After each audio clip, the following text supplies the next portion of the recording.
विद्यार्थियों, कला और संस्कृति की इस क्लास में आप सभी का स्वागत है। जैसा कि हम कला और संस्कृति से संबंधित दुर्गों के बारे में जानकारी ले रहे थे, आज जो हमारा दुर्ग है उस दुर्ग के बारे में हम जिसके बारे में चर्चा करेंगे उसका नाम है गागरोन का दुर्ग। तो दुर्ग का नाम है आपके गागरोन का दुर्ग। देखिए, गागरोन का जो दुर्ग है वह राजस्थान का सबसे प्रसिद्ध जल दुर्ग माना जाता है, सबसे सर्वश्रेष्ठ जल दुर्ग माना जाता है। और इस दुर्ग के बारे में ये कहा जाता है कि यह बिना नींव के इस दुर्ग का निर्माण किया गया है। तो इस दुर्ग से संबंधित अगर हमें प्रश्न पूछा जाता है कि गागरोन दुर्ग कहाँ स्थित है, तो यह गागरोन दुर्ग झालावाड़ जिले में स्थित है। तो देखिए, सबसे पहले इस दुर्ग के बारे में चर्चा करते हैं हम कि यह दुर्ग किस पहाड़ी पर स्थित है। तो यह जो दुर्ग है एक पहाड़ी का नाम है जिसका नाम है मुकुंदरा की पहाड़ी, या आप मुकुंदरा हिल्स कह सकते हो। कौन सी पहाड़ी पर स्थित है? मुकुंदरा की पहाड़ी पर स्थित है। कौन सा दुर्ग? गागरोन दुर्ग। अगर हमें यह पूछा जाता है कि यह किस स्थान पर स्थित है, तो उस स्थान का नाम है सामेल। सामेल स्थान पर स्थित है। अगला पॉइंट बनता है कि यह दुर्ग किस जिले में स्थित है, तो इसका आंसर होगा झालावाड़ जिले में। झालावाड़ जिले में स्थित है, या आप लिख सकते हो झालावाड़ जिले में। 3 पॉइंट गागरोन दुर्ग से जुड़े हुए। पहला, ये किस पहाड़ी पर स्थित है? मुकुंदरा पहाड़ी पर स्थित है। कौन से स्थान पर स्थित है? सामेल नामक स्थान के ऊपर स्थित है और झालावाड़ जिले में स्थित है। अगला पॉइंट हो जाएगा, ये 2 नदियों के संगम पर स्थित है, आहू और काली सिंध। तो पहला पॉइंट हो जाएगा आपके काली सिंध नदी व आहू नदी के किनारे, आहू नदी के संगम पर लिख दो, आहू नदी के संगम पर यह दुर्ग स्थित है। अब अगला पॉइंट बनता है राजस्थान का सर्वश्रेष्ठ जल दुर्ग है। सर्वश्रेष्ठ जल दुर्ग है। हमने दुर्गों के बारे में जब जानकारी की थी तो राजस्थान के मैंने 3 जल दुर्गों के नाम बताए थे आपको, जिनमें पहला है चित्तौड़गढ़, दूसरा आप गागरोन ले सकते हो और तीसरा है भैंसरोडगढ़। ये 3 जो दुर्ग है वो किस श्रेणी के अंतर्गत आते हैं? जल दुर्ग श्रेणी के अंतर्गत आते हैं। तो जल श्रेणी के अंतर्गत आने वाले 3 जिलों के नाम चित्तौड़गढ़, गागरोन और भैंसरोडगढ़, ये 3 जिले आते हैं वो जल दुर्ग में आते हैं। और राजस्थान का सर्वश्रेष्ठ जल दुर्ग किसको कहा जाता है? गागरोन दुर्ग को कहा जाता है। तो देखिए, इस दुर्ग के बारे में, यानी इसका निर्माण किसके द्वारा किया गया था उसके ऊपर हम चर्चा करते हैं। इस दुर्ग को और किन उपनामों से जाना जाता है उसके बारे में हम चर्चा करते हैं। तो पहला नाम आता है आपके डोड। एक शब्द आता है डोड। डोडों को माना गया है, डोड को क्षत्रिय। डोड को क्या माना गया है? क्षत्रिय। या ये जो डोड थे वो किस वंश से थे? परमार। किस वंश से? परमार। यानी डोड क्षत्रियों या परमारों द्वारा निर्मित यह दुर्ग क्या कहलाया? डोडगढ़। क्या कहलाया? डोडगढ़ दुर्ग। या फिर आप इसको कह सकते हो धुलरगढ़ दुर्ग। धुलरगढ़ दुर्ग। तो यहाँ आपके सामने दो उपनाम निकल कर आ रहे हैं। पहला कौन सा? ढोलर, डोड, और दूसरा कौन सा? ढोलर। डोड क्षत्रिय या परमार जो शासक थे, उन परमार शासकों के द्वारा निर्मित होने के कारण इस दुर्ग को दो अन्य उपनामों से जाना जाता है। गागरोन के दुर्ग को एक तो है डोडगढ़ और दूसरा कौन सा? ढोलरगढ़। एक पॉइंट आप और देखिए इसके बारे में। कहा जाता है कि महाभारत काल में एक आचार्य हुआ था और उस आचार्य का नाम था गार्गाचार्य। क्या नाम था? गार्गाचार्य। और उसी गार्गाचार्य के नाम पर यह दुर्ग गर्ग राजपुर के नाम से प्रसिद्ध हुआ था। गर्ग राजपुर दुर्ग के नाम से यह प्रसिद्ध हुआ था। तो ये एक उपनाम इसका और मिलता है। हम इसके लिए पॉइंट लिखते हैं कि महाभारत काल में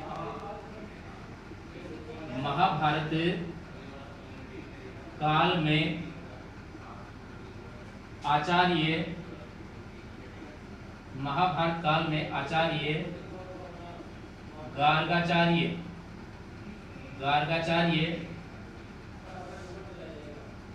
के नाम पर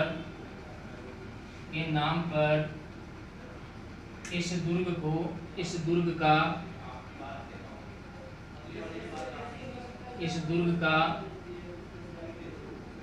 अन्य नाम गर्ग राजपुर पड़ा। तो ये तीसरा नाम। तीन इसके उपनाम। पहले हमने नाम पढ़ा डोडगढ़, दूसरा कौन सा? ढोलरगढ़, और तीसरा कौन सा हो गया? गर्ग राजपुर। तो गर्ग राजपुर के नाम से इसको जाना गया।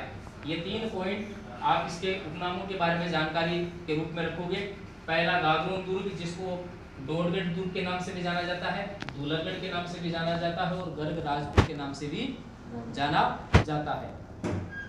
अब देखिए इस दुर्ग से संबंधित, यानी गागरोन जो दुर्ग था, प्राचीन काल में इस गागरोन दुर्ग के ऊपर एक राजवंश का शासन था, और वो राजवंश था कौन सा?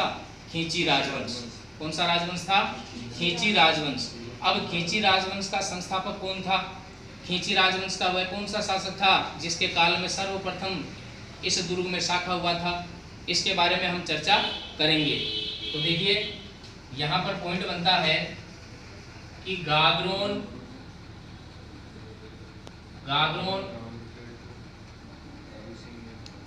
दुर्ग पर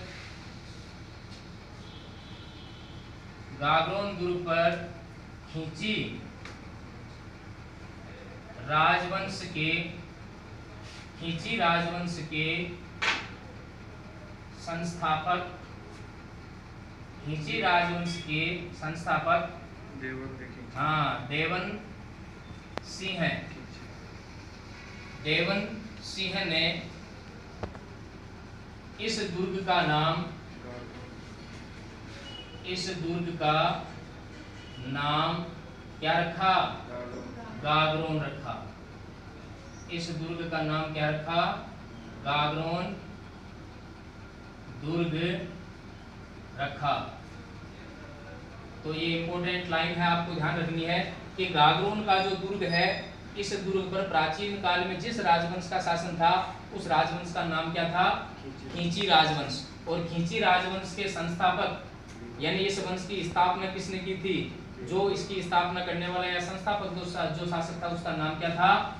देवन सिंह। और इसी देवन सिंह ने आगे चलकर इस दुर्ग का नाम क्या रखा था? गागरोन दुर्ग रखा था। तो ये इस दुर्ग से संबंधित बातें। अब देखिए इस दुर्ग के भीतर यानी अंदर क्या क्या है। आपको इस दुर्ग के अंदर देखने को क्या क्या चीजें मिलेगी। तो इस दुर्ग का जो महत्वपूर्ण शासक हुआ था, उस महत्वपूर्ण शासक का नाम है अचलदास खींची। अचलदास खींची। ये जो अचलदास खींची है, अचलदास खींची के आपको इस दुर्ग के अंदर क्या मिलेंगे? महल। अचलदास खींची के इस दुर्ग के अंदर क्या मिलेंगे? महल मिलेंगे। उसके बाद इस दुर्ग के अंदर आपको मिलेगा एक मंदिर है भगवान कृष्ण का, जिसको मधुसूदन मंदिर कहा जाता है। इस दुर्ग के भीतर आपको क्या मिलेगा? मधुसूदन मंदिर मिलेगा। इसी दुर्ग के अंदर आपको मिलेगा जौहर कुंड। इस दुर्ग के भीतर क्या मिलेगा? जौहर कुंड। इससे ये पता चलता है कि प्राचीन काल में इस दुर्ग के अंदर क्या हुए थे? शाखे हुए थे। जो शाखा हुआ था उसके अंदर केसरिया और जौहर हुए थे। तो जौहर कुंड है इसके अंदर, और इसी कुंड के इसी दुर्ग के अंदर संत पीपा की क्या बनी हुई है? छतरियां बनी हुई है। तो संत पीपा की छतरी इस दुर्ग के अंदर बनी हुई है। तो एक बार वापस देखिए आप, गागरोन दुर्ग कौन सी पहाड़ी पर स्थित है? मुकुंदरा हिल्स या मुकुंदरा की पहाड़ी पर स्थित है। कौन से स्थान पर? सामेर स्थान के ऊपर स्थित है। झालावाड़ जिले के अंदर ये स्थित है। दो नदियों के संगम पर, दो नदियां कौन सी? काली सिंध और आहू नदी के संगम पर राजस्थान का सर्वश्रेष्ठ जल दुर्ग इसको कहा जाता है। और डोड़ क्षत्रियों के द्वारा निर्मित होने के कारण इस दुर्ग को क्या कहा गया? डोड़गढ़ या धूलरगढ़ के नाम से इसको जाना जाता है। महाभारत काल के अंदर आचार्य गार्गाचार्य के नाम पर इस दुर्ग का नाम क्या पड़ा? गर्ग राजपुर के नाम से इसको जाना जाता है। गागरोन दुर्ग के अंदर प्राचीन काल में किस राजवंश का शासन था? खींची राजवंश का शासन था। इसके संस्थापक कौन थे? देवन सिंह खींची। इस दुर्ग का नाम इन्होंने क्या रखा? गागरोन दुर्ग रखा। इस दुर्ग के अंदर क्या है? अचलदास खींची के महल है, मधुसूदन मंदिर है और जौहर कुंड बने हुए, जबकि संत पीपा की यहाँ पर क्या है? छतरी बनी हुई है। तो एक बार आप इसका स्क्रीनशॉट लीजिए, उसके बाद आगे बढ़ते हैं। जैसे कि यह दुर्ग है, इस प्रकार से आपके दुर्ग हुआ कौन सा? गागरोन का दुर्ग। आपको ये चीज ध्यान रखनी है कि यह दुर्ग तीनों ओर से किससे? तीनों ओर से किससे घिरा हुआ है? जल राशियों से। तीनों ओर से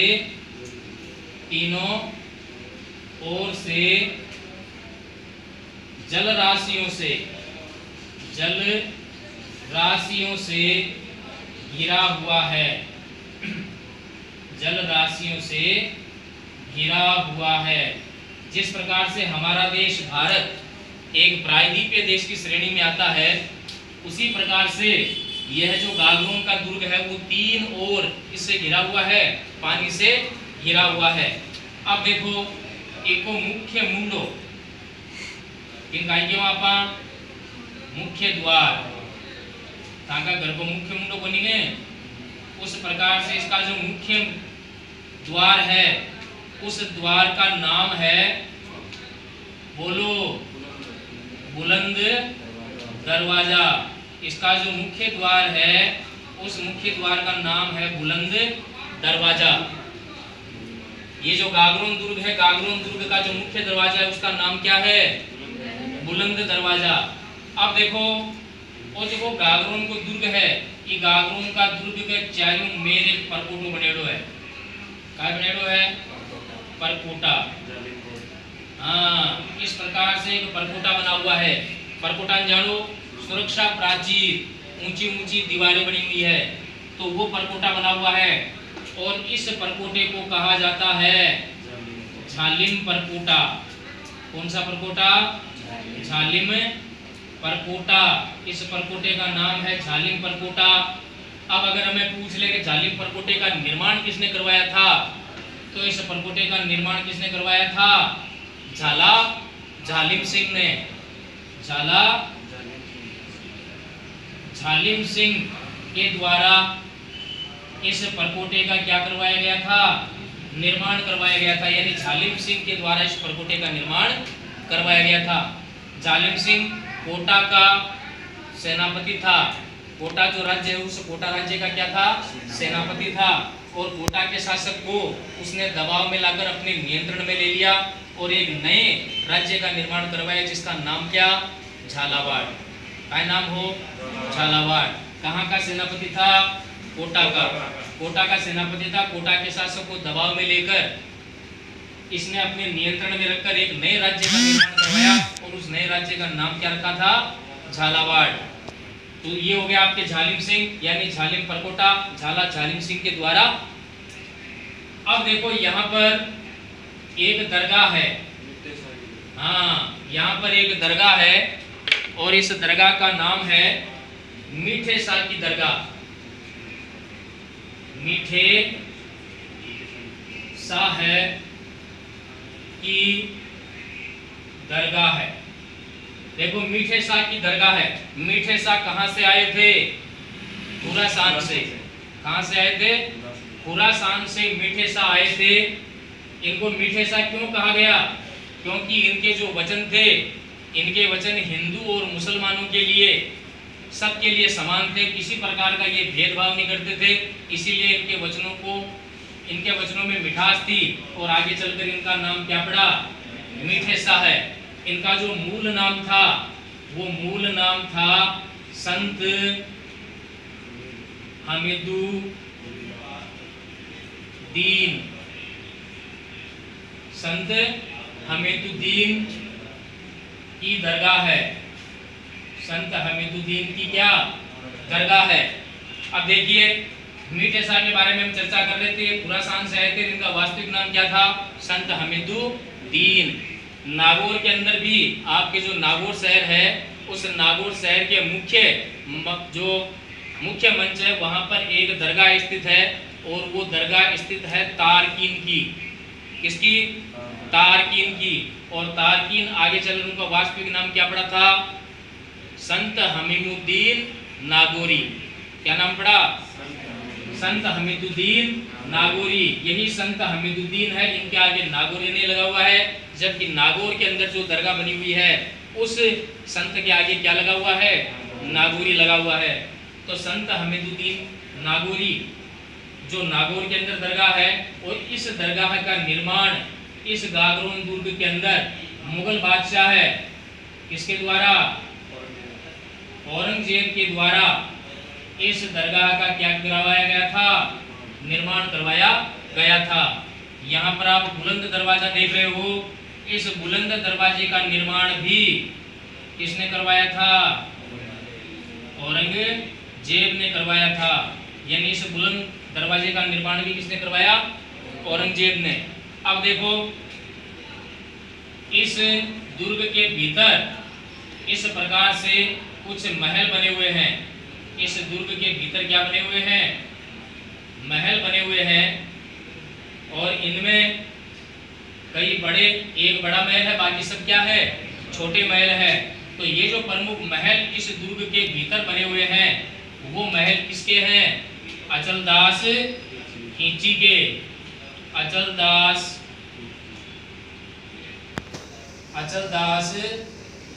खींची के महल।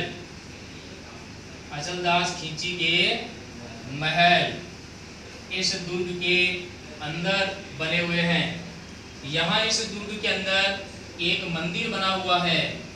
इस दुर्ग के भीतर एक मंदिर बना हुआ है, और वो मंदिर किसका है?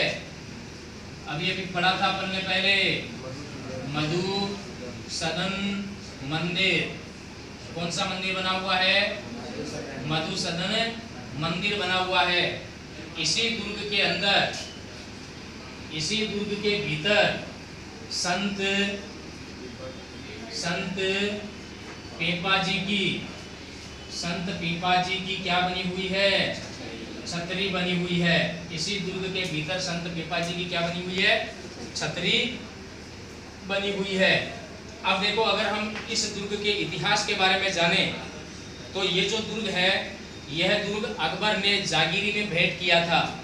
यह दुर्ग अकबर ने पृथ्वीराज राठौड़ को जागीरी में क्या किया था? भेंट किया था।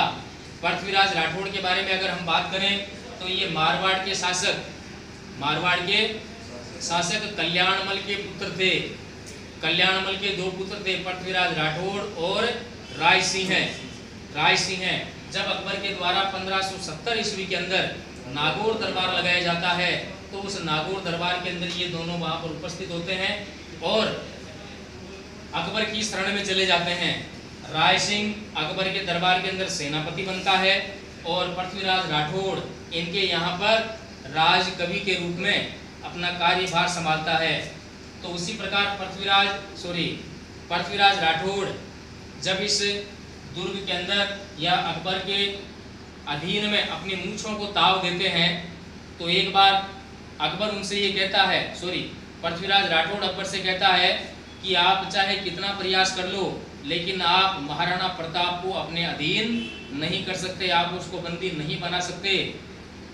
इस पर महाराणा प्रताप एक दिन पृथ्वीराज राठौड़ को एक पत्र दिखाते हैं और ये कहते हैं कि देख, तुम्हारे महाराणा प्रताप ने मेरी अधीनता स्वीकार कर ली। इस पर महाराणा प्रताप को अपने सामने रखकर अकबर को ये पृथ्वीराज राठौड़ कहते हैं कि मैं इस बात को नहीं मानता, आपका पत्र झूठा भी हो सकता है, मैं स्वयं उनको पत्र लिखकर इस बारे में पूछूंगा। तो यहाँ पर पृथ्वीराज राठौड़ और महाराणा प्रताप के बीच में जो आपसी संवाद था, तो पृथ्वीराज राठौड़ के द्वारा जो रचनाएं लिखी गई, जिनको पीथल और पाथल के नाम से हम जानते हैं, तो चूरू के एक महान साहित्यकार हुए कन्हैयालाल सेठिया, जो स्वतंत्रता आंदोलन में भी उन्होंने अग्रणी भाग लिया था, उनके द्वारा पीथल और पाथल की अनेक रचनाएं उनके द्वारा लिखी गई है। तो उसके ऊपर हम चर्चा करते हैं आगे।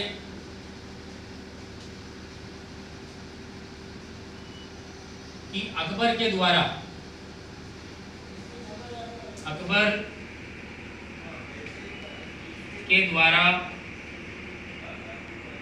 यह दुर्ग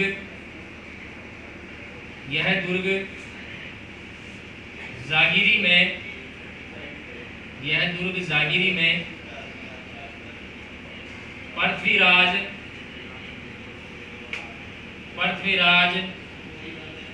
राठौड़ को भेंट किया था। तो अकबर के द्वारा यह दुर्ग जो है वो जागीरी के अंदर किसको दिया गया था? पृथ्वीराज राठौड़ को। और इसी दुर्ग के अंदर पृथ्वीराज राठौड़ ने एक रचना लिखी थी, वैली किसन रुक्मणी ली। तो उनके द्वारा एक रचना लिखी गई है और उसका नाम है वैली किसन रुक्मणी। हाँ अभी आएगी। वैली किसन रुक्मणी ये रचना लिखी गई थी। इसके अंदर भगवान श्री कृष्ण और उनकी जो रानी थी रुक्मणी, उनका जो आपसी प्रेम है, संवाद है, उसको लेकर पृथ्वीराज राठौड़ के द्वारा इस ग्रंथ की रचना की गई है। तो एक बार आप इसका स्क्रीनशॉट लो, उसके बाद हम आगे बढ़ते हैं। ताकि हुए थे कितने? 2 गागरोन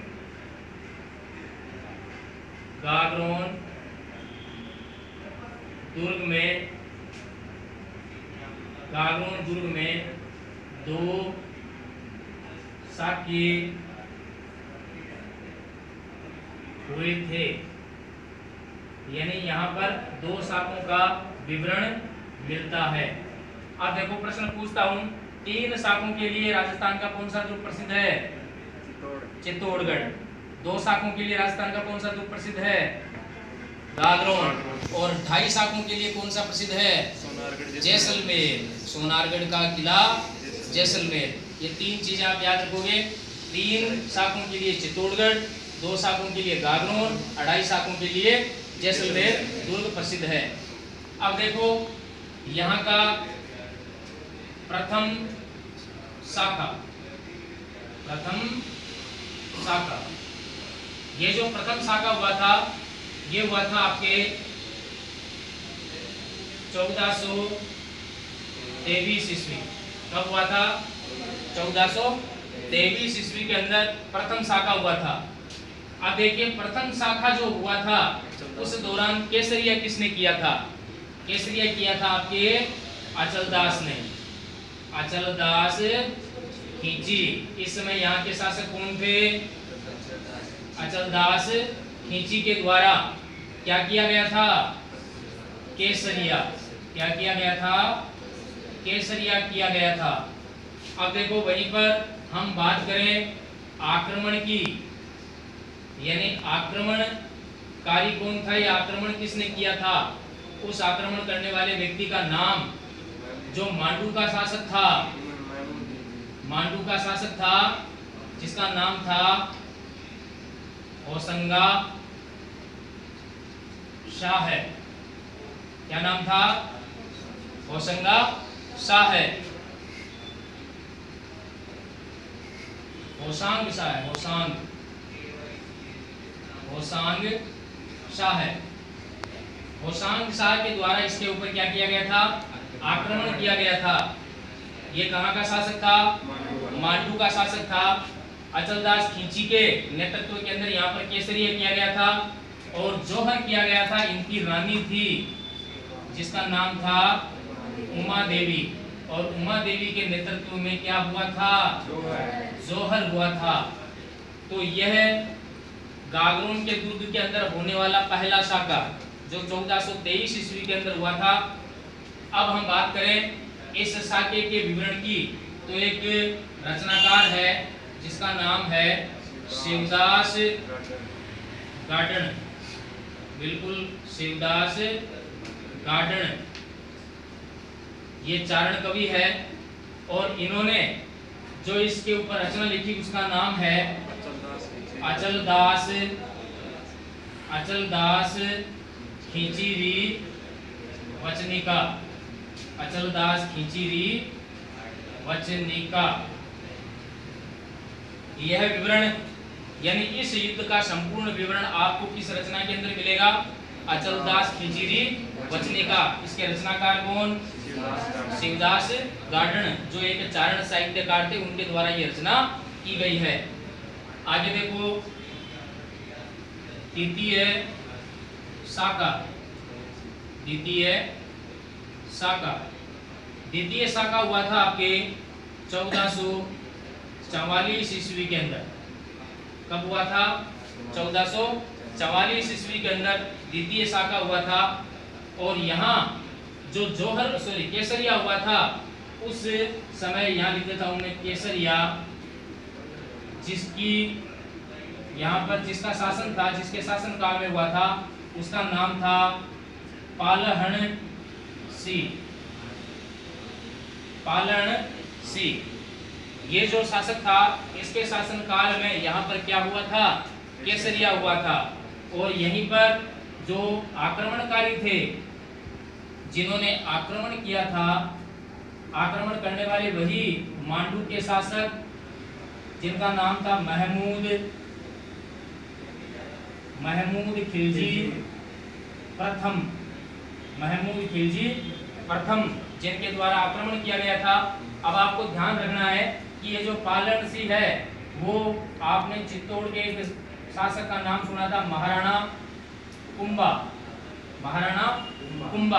ये महाराणा कुंभा का बहन का पुत्र था। महाराणा कुंभा के क्या थे? ये बहन के पुत्र थे। और महाराणा कुंभा ने भी इस युद्ध के अंदर इनका सहयोग किया था, इनकी सहायता की थी। लेकिन सहायता के बावजूद ये इस युद्ध में लड़ते हुए वीर गति को प्राप्त हो गए थे। तो इनके द्वारा ये केसरिया किया गया था। मांडू के शासक महमूद खिलजी के द्वारा आक्रमण किया गया था। आपको याद होगा कि इसी कुंभा ने इस महमूद खिलजी को सारंगपुर युद्ध के अंदर लगभग 1437 ईस्वी के अंदर युद्ध में पराजित किया था। लेकिन उसके बाद 1444 के अंदर महमूद खिलजी ने आक्रमण किया था गागरोन के दुर्ग के ऊपर, और पालन से यहाँ के क्या थे? शासक थे। तो आज का आपका गागरोन का जो टॉपिक है यही समाप्त होता है। कल हम फिर अगले एक दुर्ग के साथ मिलेंगे।